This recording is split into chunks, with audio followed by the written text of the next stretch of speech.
Hi friends, പുതിയ വീഡിയോയുടെ അവർക്ക് സ്വാഗതം. ഇപ്പം നമ്മളെ റിസൾട്ട് വന്ന് അല്ലെങ്കിൽ വെസൽസിൻ്റെ റിസൾട്ട് വന്നിരിക്കുന്ന സമയമാണല്ലോ അല്ലേ.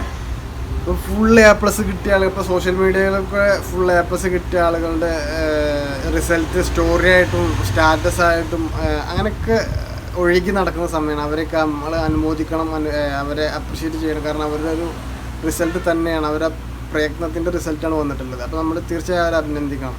പക്ഷെ അതിന് താഴെയായിട്ട് ഒരു 8A+, 9A+, അല്ലെങ്കിൽ 5A+, അങ്ങനെ കുറച്ച് വാങ്ങിയ ഒരു വിഭാഗം കുട്ടികളുണ്ടാവും ഒരു ഭാഗം. അപ്പോൾ അവരെ കൂടി നമ്മൾ ഈ ഒരു പ്രശംസിക്കേണ്ടതുണ്ട്, അവരെയും കൂടി നമ്മൾ ചേർത്ത് പിടിക്കേണ്ടതുണ്ട്. കാരണം എന്താണെന്ന് വെച്ചാൽ അവർ ചെറിയ മാർക്കിൻ്റെ അടിസ്ഥാനത്തിലായിരിക്കും ഒരു പക്ഷേ ഫുൾ A+ നഷ്ടപ്പെട്ടിട്ടുണ്ടാവും. ഒരു A+, 8A+, 9A+ കിട്ടിയ ആളുകൾക്കൊക്കെ ചെറിയ ചെറിയ മാർക്കിൻ്റെ അടിസ്ഥാനത്തിലായിരിക്കും അവർക്ക് നഷ്ടപ്പെട്ടിട്ടുണ്ടാകുക. അപ്പോൾ അവരുടെ മാനസികാവസ്ഥ എന്ന് പറഞ്ഞത് ഭയങ്കര സംഘർഷകരമായ ഒരു മാനസികാവസ്ഥയിലേക്കാണ്.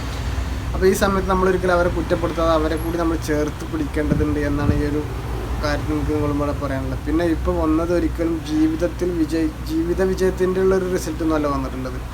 അത് വിജയിച്ച ആളുകളും മനസ്സിലാക്കുക, തോറ്റ ആളുകളും നമ്മൾ മനസ്സിലാക്കുക. ഇതൊരു ജീവിതത്തിൽ വിജയത്തിൻ്റെ ഒരു റിസൾട്ട് അല്ല ഇപ്പോൾ വന്നിട്ടുള്ളത് എന്ന കാര്യം നമ്മളെല്ലാവരും മനസ്സിലാക്കുക.